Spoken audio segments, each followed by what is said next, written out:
maydonda turibmiz. Andijon don va dukkakli institutidan olib kelingan urug' ko'paytiruv ko'chasida xudo xolasa superelita bo'lib chiqadi. O'tgan yil sentyabr oxirida ekilgan. Sug'arib, tuplatib 250 kilodan amofos fosforli o'g'it berib, 2 marta bahorda oziqlantirdik, 1 marta suvdan chiqdi. Xudo xolasa o'tgan yil 80-85 sentnerdan olganmiz. Shu navdan bu yil xudo xolasa 100 sentnerga harakat qilyapmiz olishga. Bugun 4-monitoring o'tdi mana.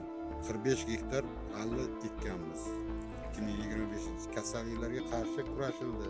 Begonanovlarga 1 marta aylanib chiqdik. Yana boshqa chiqqandan keyin yana 2 marta begonanovni yurib, begona o'tga girbitsid sepdik.